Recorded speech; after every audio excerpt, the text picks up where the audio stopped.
Hai guys, thank you udah klik video ini. Jadi aku mau ajak kalian bahas soal kasus ini. Kasus yang benar-benar naas ya, yang dialamin seorang driver taksi online. Yang dilakukan pelakunya ini yang ternyata seorang oknum anggota polisi, bahkan sebagai Densus 88, yang tega dan nekat melakukan ini semua ya karena ketagihan judoy. Makanya nih kasus ini harus banget kita bahas di sini ya, supaya dari kasus ini ada pembelajaran yang bisa kita petik, terutama untuk kalian-kalian yang bekerja sebagai driver online untuk bisa lebih hati-hati nih. Amit-amit ya jangan sampai ketemu dengan orang yang kayak gini. Ya karena ini orang emang horor banget nih. Dan juga pastinya pembelajaran untuk para pengguna judoy. Karena di kasus ini ya cukup menggambarkan kayak gimana horornya dampak judoy ini. Oke lah, kayak gimana kisah dan kasusnya langsung aja kita bahas sedetail mungkin yang aku bisa. Tapi kayak biasa sebelum kita lanjut ya, kita ritual dulu. Jadi siapkan minuman dan cemilan kalian. Siapkan juga posisi ternyaman menurut kalian kayak gimana. Jadi kalau udah nyaman, udah santuy. Nah jadi soal kasus ini, yuk kita bahas.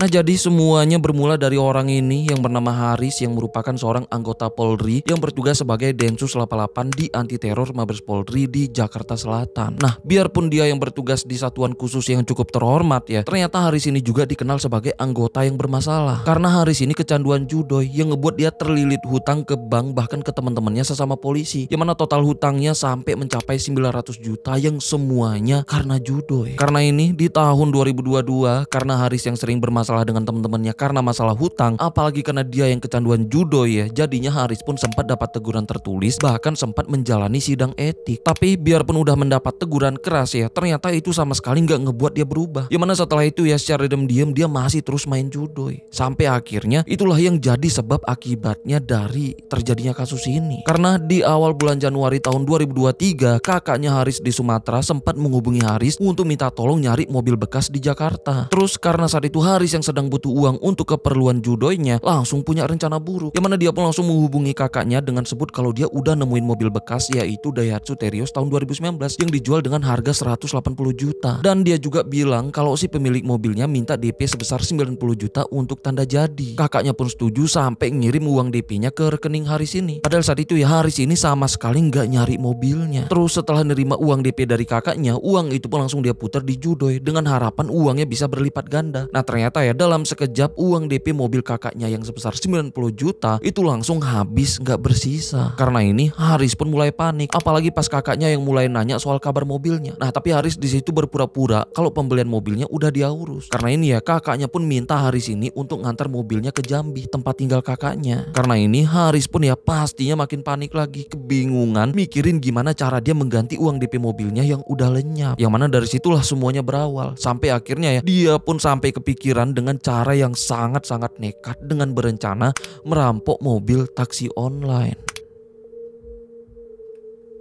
Jadi setelah bulat dengan tekadnya, di tanggal 21 Januari tahun 2023, tepatnya di Sabtu malam setelah dia pulang dinas ya, langsung berencana untuk survei dan mencari targetnya ke kawasan Kelapa II wilayah Depok, yang pergi menggunakan motornya yang cuman sendiri. Sampai di wilayah Kelapa II, dia pun langsung ngebeli sangkur ke salah satu toko yang ada di sana dengan harga 200.000 untuk melancarkan aksinya. Setelah itu dia pun sempat muter-muter di sana untuk nyari targetnya yang sebagai taksi online yang biasa ngetem di pinggir jalan. Karena nggak nemu target yang pas ya, jadinya dia pun balik lagi ke arah Jakarta, tepatnya ke terminal Kampung Rambutan yang ada di Jakarta Timur untuk nitipin motornya ke parkiran yang ada di sana. Setelah itu barulah dia pun langsung pergi menggunakan bus Transjakarta untuk muter-muter Jakarta dengan tujuan untuk membaca situasi dan mencari target yang sesuai. Tapi pas sedang di bus, Haris pun sempat takut dan ragu menjalankan aksinya tuh. Karena sebelumnya ya dia emang gak pernah melakukan pencurian apalagi perampokan sampai menyiapkan sangkur. Karena dia juga sadar tuh kalau aksinya ini beresiko menghancurkan karir bahkan hidupnya. Karena merasa belum siap dan gak berani ya, akhirnya dia pun sempat mengurungkan niatnya dengan balik ke terminal Kampung Rambutan ya untuk ngambil motornya. Setelah itu ya pulang. Tapi besoknya kakaknya pun nelpon lagi nanya kapan Haris ini berangkat ke Jambi untuk ngantar mobilnya. Nah di situ ya Haris yang kebingungan terpaksa bohong lagi dengan sebut kalau mobilnya ada masalah. Jadinya di hari itu dia ngaku kalau dia belum bisa berangkat ke Jambi dan janji besoknya kalau masalah mobilnya udah selesai dia akan ke Jambi ngantar mobilnya. Karena ini mau nggak mau ya Haris pun terpaksa balik ke rencananya lagi karena emang udah merasa nggak ada pilihan lain lagi. Nah karena ini ya Haris pun langsung balik ke terminal Kampung Rambutan untuk nitipin motornya di sana. Setelah itu ya dia pun langsung nyari taksi online yang ngetem di pinggir jalan sekitar terminalnya. Setelah nemuin targetnya, Haris pun minta diantar ke titik yang udah dia siapkan tapi tanpa menggunakan aplikasi. Nah, supir taksolnya pun bersedia ya dan dia pun langsung masuk ke mobil. Tapi pas sedang di perjalanan, Haris ini lagi-lagi ragu karena nggak berani menjalankan aksinya. Nah, karena masih ragu ya, akhirnya dia pun minta diturunin di tengah jalan karena masih belum siap menjalankan aksinya. Tapi setelah itu karena dia yang lagi-lagi mikir kalau itu cuma satu-satunya jalan keluar, jadinya dia pun berusaha memberanikan diri lagi dengan nyari taksol lain ya. Tapi setelah 3 kali nyoba, Haris ini masih tetap gak berani. Yang ujung-ujungnya dia pun balik lagi ke terminal Kampung Rambutan untuk ngambil motornya dan mikirin soal ini semua di terminal itu dari sore sampai malam. Terus malamnya di sekitaran jam 8 malam ya, karena dia yang udah kecapean, dia pun sempat numpang mandi di toilet terminal dan makan malam di sana. Tapi setelah dia pikir-pikir lagi soal rencananya ya, akhirnya dia pun mutusin untuk tetap melancarkan aksinya dan berusaha memberanikan dirinya sendiri. Jadinya setelah tekadnya bulat lagi nih ya, di jam 10 malamnya dia pun naik bus Transjakarta untuk muter-muter Jakarta untuk nyari target lagi. Nah, tapi setelah muter-muter ya karena belum nemu target yang sesuai, ditambah dia juga yang udah lelah, akhirnya dia pun sempat berhenti di halte Transjakarta yang ada di wilayah Jembatan Besi Jakarta Barat. Karena udah ngantuk, dia pun sempat ketiduran selama beberapa jam di haltenya sampai dibangunkan sama petugas halte di jam 2 pagi. Nah, karena ini ya di jam setengah 3 paginya dia pun lanjut lagi naik Transjakarta untuk lanjut nyari target. Terus pas nyampe di kawasan Semanggi Jakarta Selatan, karena dia yang ngelihat ada beberapa taksol yang sedang ngetem di pinggir jalan ya, jadinya dia pun mutusin untuk turun di halte kawasan Semanggi. Di situ yang nggak jauh dari haltenya ya, dia pun langsung mendekati sebuah mobil Avanza warna merah yang sedang ngetem di pinggir jalan. Setelah memastikan kalau itu benar taksol, Haris pun langsung minta diantar ke perumahan Bukit Cengkeh yang ada di wilayah Depok yang berjarak sekitar 40 menit yang dia pesen tanpa menggunakan aplikasi. Drivernya yang bernama Pak Sony yang udah berusia 59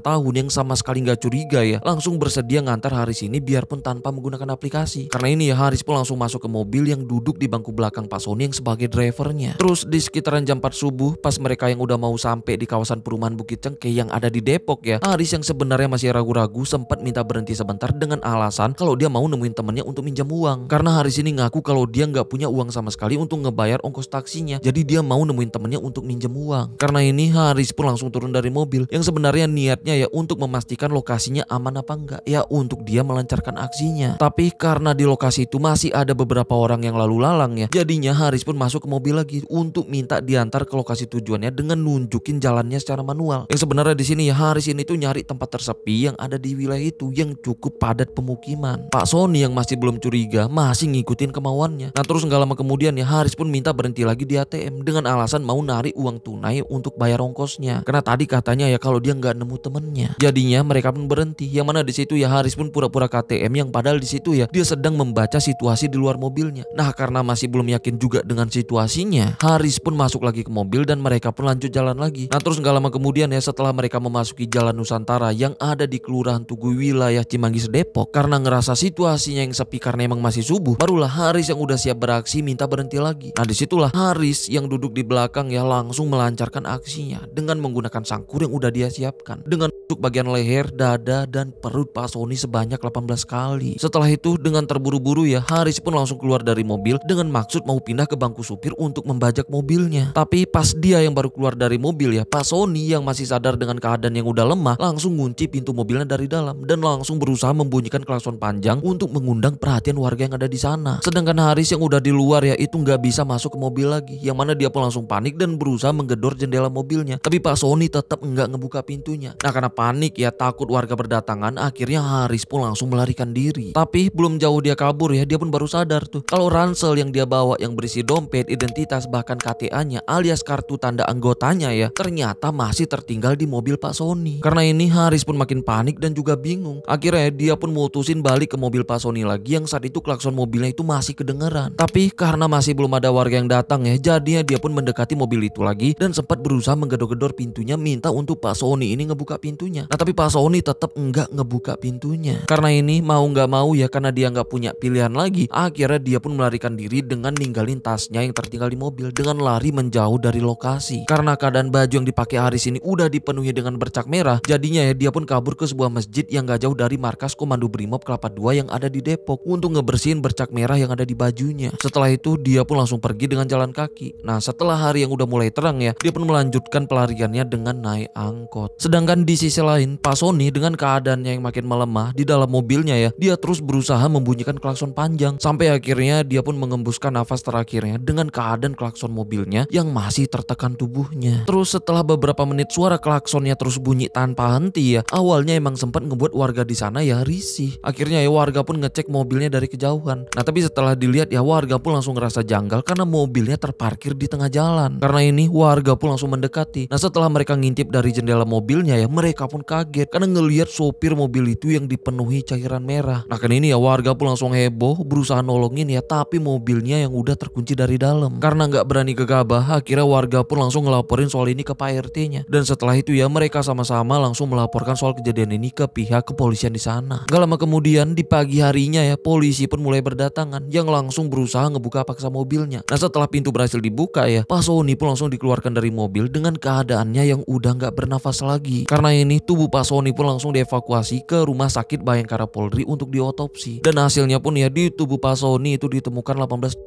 dan meninggoy akibat kehabisan darah. Karena ini polisi pun langsung menduga kalau Pak Sony adalah korban perampokan. Karena ini ya polisi pun langsung menyelidiki mobilnya. Yang mana di mobil itu tepatnya di bangku belakangnya ya, polisi pun nemuin satu tas ransel yang berisi dompet yang lengkap dengan KTP seseorang atas nama Haris yang merupakan anggota Polri yang bertugas di Densus 88. Karena identitasnya yang udah cukup jelas ya, polisi pun langsung melakukan penelusuran. Sedangkan Haris di hari yang sama ya, setelah dia melakukan itu semua, dia yang udah nggak punya pilihan akhirnya kabur ke rumah pamannya di wilayah Jakarta. Nah karena dia yang panik dan juga sadar ya kalau dia pasti akan ditangkap karena ransel yang berisi identitasnya ketinggalan di mobil Pak Sony. Jadinya ya sampai di rumah pamannya, dia pun langsung mengakui dan menceritakan ke pamannya soal apa yang udah dia lakukan. Karena ini pamannya yang kecewa dengan apa yang udah dia lakukan ya, langsung minta Haris ini untuk menyerahkan diri. Bahkan langsung menghubungi pihak kepolisian dan juga Densus 88. Karena ini yang masih di hari yang sama ya, tepatnya di jam 4:30 sore sebelum menyerahkan diri, Haris pun langsung dijemput tim Densus 88 di rumah pamannya. Haris yang pasrah akhirnya kooperatif untuk dibawa ke Polda Metro Jaya untuk menjalani proses pemeriksaan dan interogasi. Di sana ya Haris yang udah gak berkutik akhirnya mengakui dan menceritakan semua perbuatannya. Yang mana dia ngaku nekat dan tega melakukan itu semua ke korbannya yang dia pilih secara acak untuk merampas mobil korbannya ya, demi mengganti uang kakaknya sebesar 90 juta yang udah dia habiskan karena judoy. Karena ini setelah menjalani serangkaian penyelidikan mendalam ya, akhirnya di tanggal 25 September tahun 2023 Haris pun menjalani persidangannya di Pengadilan Negeri Depok. Yang mana di sana Haris pun akhirnya divonis hukuman penjara seumur hidup karena terbukti bersalah melanggar pasal 339 KUHP tentang pembunuhan dengan pemberatan. Yang mana yang memberatkan Haris ini ya, itu karena dia seorang anggota polisi yang seharusnya melindungi masyarakat justru menjadi pelaku atas kasus ini. Tapi setelah itu ya, melalui kuasa hukumnya Haris pun sempat melakukan banding ke pengadilan tinggi. Nah tapi ya bandingnya pun langsung ditolak karena emang gak ada hal yang meringankan hukumannya. Karena ini ya dia pun tetap dengan hukuman penjara seumur hidup. Sedangkan keluarga Pak Sony pastinya berduka atas apa yang terjadi. Apalagi semuanya terjadi saat Pak Sony yang sedang berjuang mencari nafkah demi istri dan anak-anaknya. Dan pihak perusahaan dari PT Gojek Indonesia juga turut berduka cita atas kehilangan Pak Sony yang sebagai salah satu driver mereka. Dan akhirnya Pak Sony pun dimakamkan di Tambun Selatan, Kabupaten Bekasi. Ya semoga amal ibadahnya diterima di sisi Tuhan. Dan semoga husnul khotimah buat Pak Sony yang gugur di saat berjuang demi keluarga di rumah. Amin. Dan semoga dari kasus ini juga bisa jadi pembelajaran untuk kita semua, terutama untuk kalian-kalian yang bekerja sebagai driver taksi online, untuk bisa lebih berhati-hati, apalagi kalau kalian on beatnya di jam-jam malam yang rawan. Apalagi kalau dapat orderan secara manual yang nggak menggunakan aplikasi, ya lebih baik dipikir lagi, karena kita nggak pernah tahu maksud dan tujuan orang lain. Apalagi kalau ada keluarga di rumah yang nunggu kalian pulang. Beneran sih, ini harus banget jadi pembelajaran nih buat kalian para driver online ya, termasuk Bang Somad juga nih, karena aku sering nonton kontennya Bang Somad ya, yang sering buat reality vlog yang sebagai driver online. Karena dari vlognya Bang Somad ini aku sampai tahu sih kayak gimana keresahan yang sebenarnya para driver online. Ya semoga kalian semua diberkatin rezeki yang melimpah dan pastinya ya diberi keselamatan buat kalian semua para pejuang nafkah. Dan juga pastinya ini pembelajaran untuk kalian semua yang mungkin sampai sekarang masih terlibat judoy. Karena sampai sekarang ya aku masih belum pernah dengar orang yang kaya dari judoy kecuali bandarnya. Yang ada ya justru makin miskin. Kalau cuman miskin ya mending. Gimana kalau berakhirnya kemana-mana sampai kayak terjadi di kasus ini. Nah itu sih yang serem. Makanya nih ya dari kasus ini please banget bisa dijadikan pembelajaran dan renungan kita bersama. Oke lah, sampai sini aja pembahasan kita hari ini. Sampai ketemu di kasus-kasus selanjutnya, karena aku udah siapin beberapa kasus yang kayaknya harus kita bahas juga di sini. Oke lah, aku Rizky Wadiono. Bye bye.